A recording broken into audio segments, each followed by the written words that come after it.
Bismillahirrahmanirrahim. Assalamualaikum warahmatullahi wabarakatuh. Apa kabar sahabat Hunian Syariah dimanapun Anda berada. Hari ini Hadis bertemu dengan salah seorang developer perumahan syariah dari PT Uncu Multi Indonesia. Beliau adalah seorang CEO dari PT Uncu Multi Indonesia.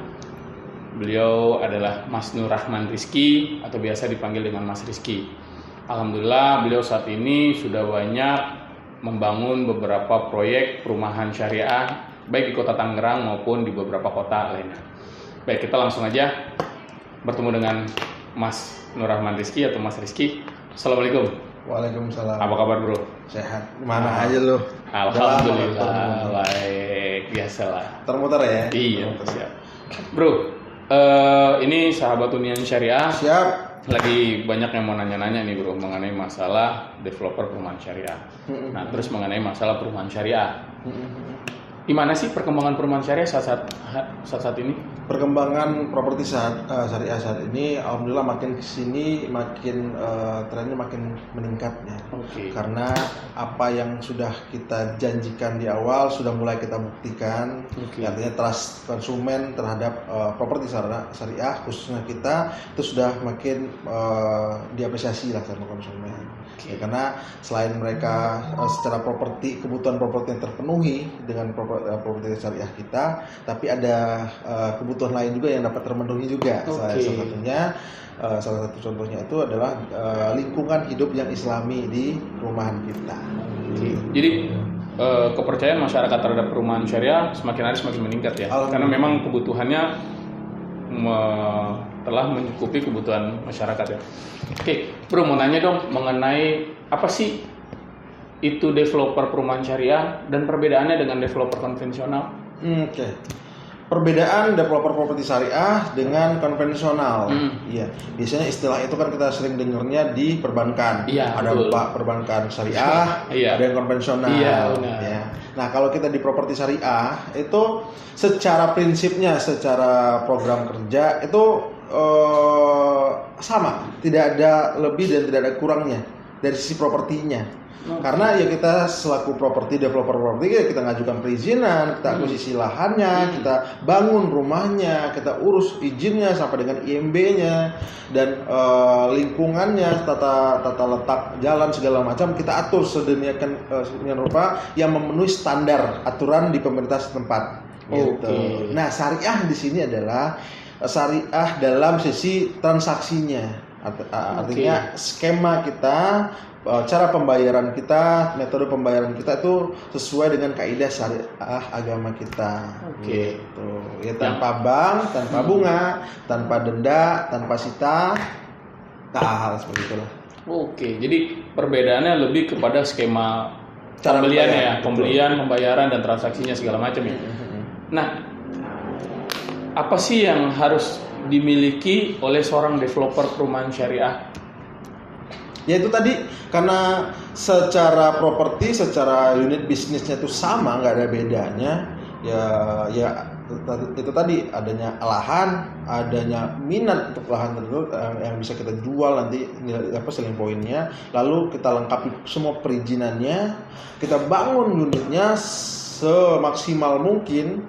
Ya artinya untuk rumah yang kita sediakan saat ini pilihannya adalah rumah 2 kamar tidur dengan double dinding, hal gitu kita lengkapin semuanya.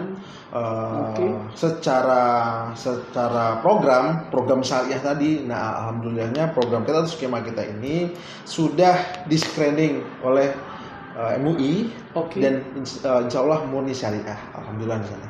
Yang di screening apa nih? Akad-akadnya? Akad-akadnya, klausul-klausul akadnya, lalu metode bentuk-bentuk draft akadnya itu sendiri sudah dipelajarin semua dan alhamdulillah sudah lulus uji screening syariah. Terus masyarakat banyak nih masih khawatir dengan developer perumahan syariah yang saat ini makin booming juga nih developernya kan bro. Nah, bagaimana mencirikan developer yang memang developer perumahan syariah yang memang kompeten sama yang tidak kompeten? Gimana? Bedanya itu di mana tuh? Nah, di kita saat ini kita nggak bisa bicara yang lain ya. Artinya kita bicara diri kita sendiri. Kita ada lembaga-lembaga yang memandu kita, yang memantau kita. Oke. Dari propertinya atau dari developernya, kita tergabung pada Asosiasi Perwirausahaan Syariah. Oke.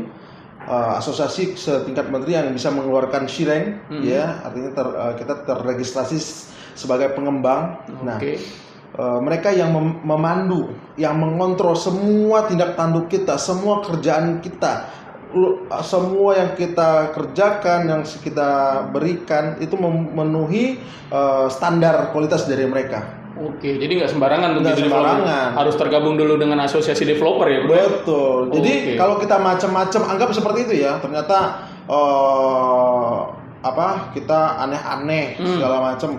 Nah, si perwirausaha inilah yang akan nyerang kita istilahnya, yang akan mengontrol kita, yang akan mensomasi kita, memberi peringatan sampai menarik izin tersebut. Oke, jadi dengan di bawah naungan asosiasi jauh lebih aman ya. Iya, karena kan secara prinsipnya kita kan membantu pemerintah.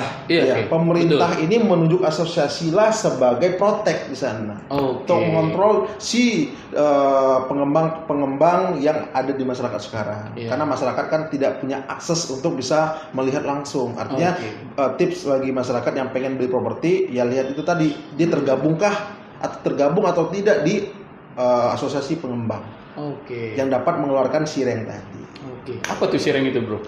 Shireng itu singkatan dari sistem registrasi pengembang. Artinya kita ada barcode-nya saat kita kunjungi websitenya, mungkin bisa dilampirkan nanti websitenya, bisa dicek untuk ngecek ya. Untuk ngecek siapa saja developer atau pengembang yang terdaftar di asosiasi setingkat menteri tersebut atau turunan dari menteri tersebut.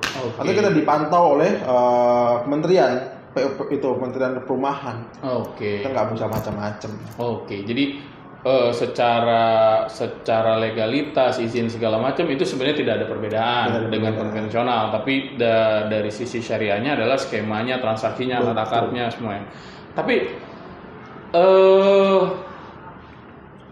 ada alas hukum juga nggak buat konsumen? Kayak misalkan kalau misalkan di konvensional kan dia ada AJB, akta jual beli. Di developer perumahan syariah ada juga kan? Oh tentu.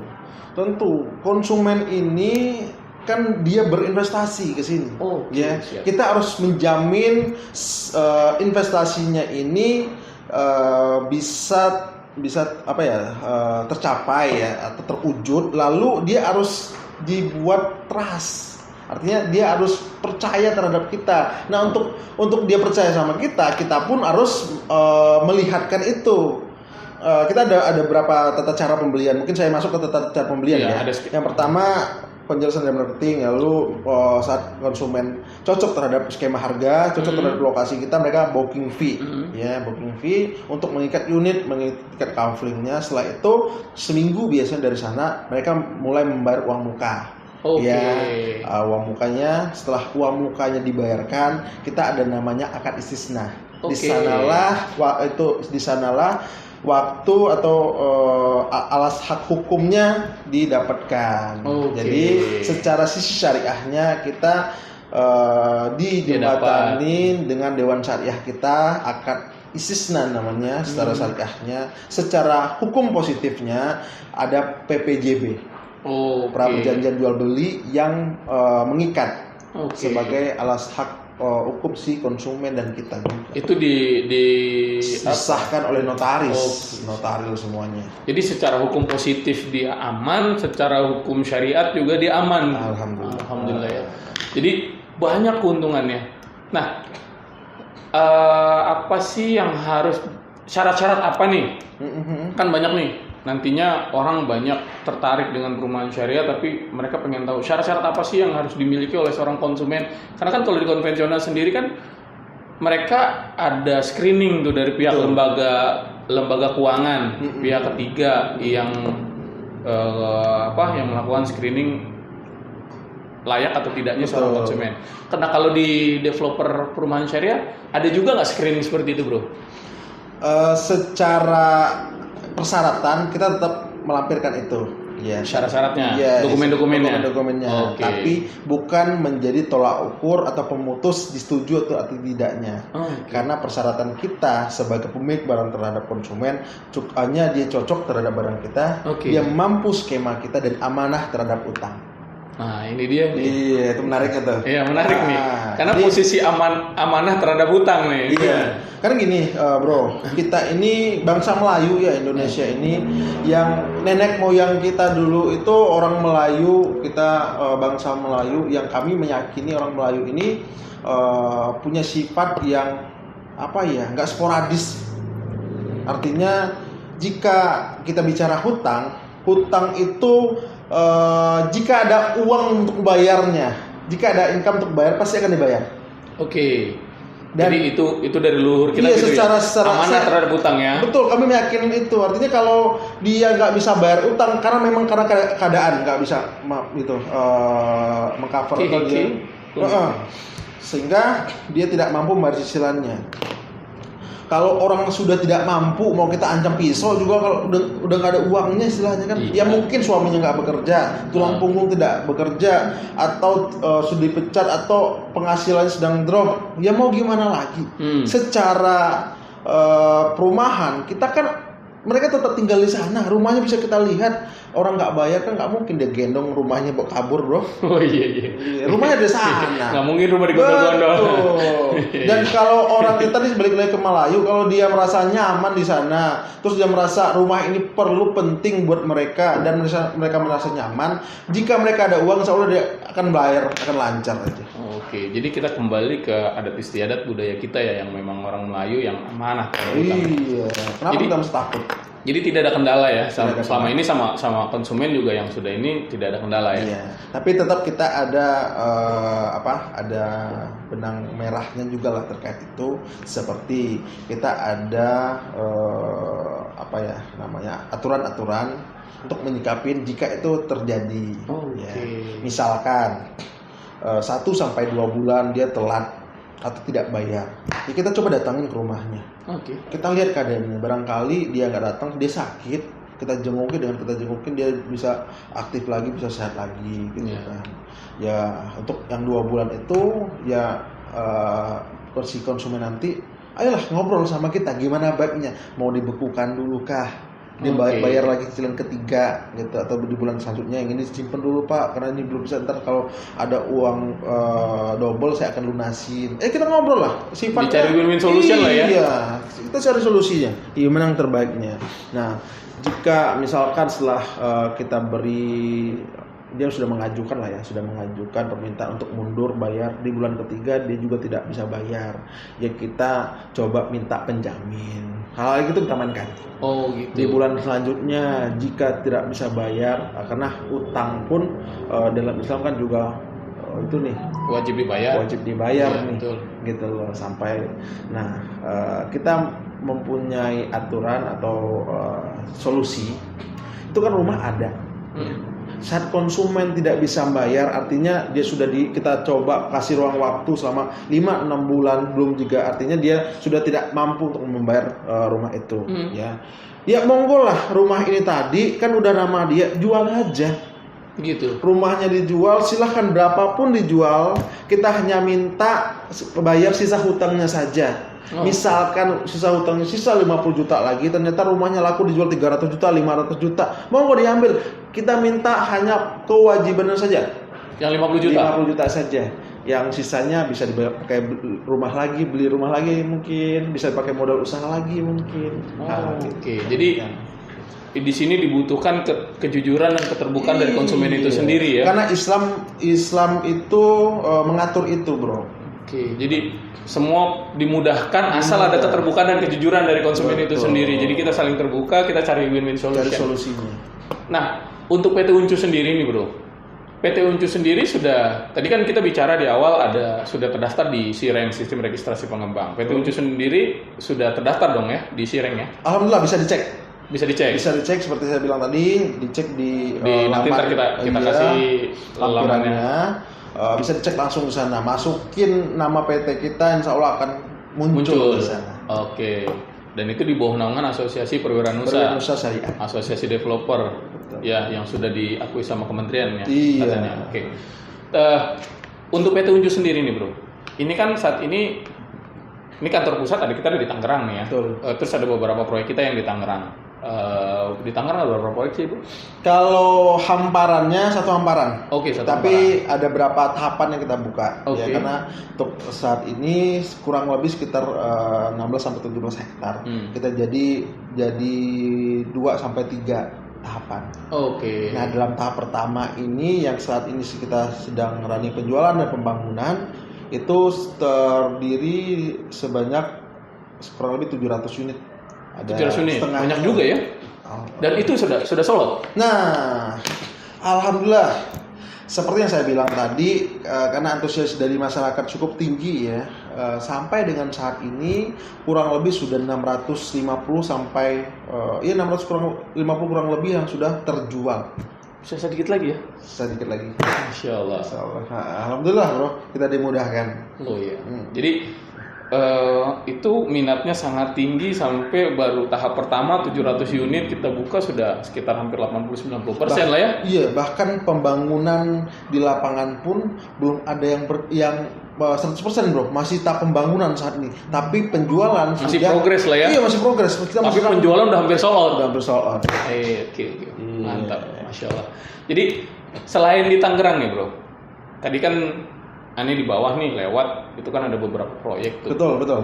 Nah itu di mana aja sih tuh PT Unju Multi Indonesia tuh punya proyek? Kita ada beberapa titik yang sudah jalan, ada beberapa titik juga yang dalam perencanaan. Oke. Yang sudah jalan saat ini kita ada di Tangerang. Tangerang itu terdiri dari rumah tipe 3060, 2 kamar tidur, tipe 4072, 77, itu tetap 2 kamar tidur tapi dengan spesifikasi yang di atasnya. Okay. Yang mentionnya kalau kita bicara rumah besarnya. Kualitasnya di atas lah ya. Betul, itu biasa posisi lebih depan. Ya, okay. Dan cluster tertutup juga. Yang kedua, selanjutnya kios. Kita sediakan itu area komersial yang terdiri dari kios-kios. Kita menyediakan area komersialnya. Artinya kan kita menyediakan kurang lebih 700 sampai 700 lebih perumahan. Mereka butuh tempat belanjanya, tempat makan-makan. Kita sediakan ada kios-kios yang kita jual. Ada ruko 2 lantainya juga kita sediakan untuk yang di Tangerang. Lalu kita ada di Sumatera, bro. Sumatera di mana nih? Sumatera ini ada di Sumatera Barat. Sumatera Barat kita ada 2 titik. Yang pertama di daerah Solo, di Kabupaten Solo. Itu yang terkenal dengan beras. Iya, beras Solo. Barek Solo lah ya. Solo. Iya. Lalu di Payakumbuh. Di Payakumbuh, objek deket nggak jauh tuh dari objek wisata Lembah Harau kalau bro tahu. Deket objek wisata Lembah Harau. Kita di belakangnya. Artinya para perantau Minang, terus para warga Payakumbuh, warga Sumatera Barat itu ya monggo mau yang berminat memiliki rumah ya. Iya. Ntar tolong lampirin juga tuh link. Oke, siap. Nanti ntar kita lampirin linknya. Nah, kalau itu nama perumahannya apa sih bro? Kalau yang di Tangerang sendiri, Solok sama di Payakumbuh? Di Tangerang kita ada Al-Kausar Muslim City. Oke. Ya, dan Al-Kausar Muslim City Mansion yang tadi saya bilang rumah besar. Untuk di Sumatera Barat kita ada Samawa Grand Hill Solo, itu di Solo, dan Samawa Lembah Harau, Saleha. Samawa Lembah Harau. Karena deket tempat wisata Lembah Harau. Jadi kalau yang pengen memiliki rumah tapi dekat tempat wisata sama Lembah Harau lah jadi pilihan lah ya. Iya, cocok. Mantap. Siap. Oke, Nah, bro. Ada juga yang sedang tahap perencanaan. Oke. Dan mungkin dalam waktu dekat ini kita akan launchingkan juga, yaitu daerah Lubuk Linggau. Daerah Lubuk Linggau. Sumatera Selatan. Oke. Dengan nama insya Allah jika dimudahkan kita diberi kelancaran nanti insya Allah namanya adalah Madinah Muslim City. Oke. Iya, Madinah Muslim City. Nah, ada juga yang masih tahap perencanaan itu di daerah Jawa. Nanti coming soon lah, boleh kunjungin web kita, dipantauin terus untuk melihat updatean kita. Oke. Jadi Alhamdulillah PT Unju Multi Indonesia udah ada di 2 titik di wilayah ya, di Sumatera Barat sama di Tangerang sendiri, di Provinsi Banten ya. Di sama Green Hill Solok tadi sama Lembah Harau. Di Sumatera Barat. Untuk di Tangerang sendiri ada 2 titik proyek, walaupun satu hamparan, Al Kausar Muslim City sama Al Kausar City Mansion. Oke, thank you nih bro. Udah nyita sedikit waktunya untuk ngobrol-ngobrol. Siap. Ya untuk sahabat hunian syariah, kita berbagi lah. Oke, terima kasih banyak sahabat hunian syariah. Tadi sudah dengar informasi dari salah seorang developer perumahan syariah, Mas Rizky. Beliau dari PT Unju Multi Indonesia dan beliau sudah ada beberapa proyeknya bagi sahabat hunian syariah yang kebetulan ada di wilayah Banten atau wilayah Sumatera Barat yang ingin memiliki hunian syariah. Nanti disertakan linknya di deskripsi. Sahabat hunian syariah semua bisa klik linknya. Nanti insya Allah akan mendapatkan informasi yang lebih detail. Oke, terima kasih banyak bro. Wabillahi taufiq wal hidayah. Assalamualaikum warahmatullahi wabarakatuh.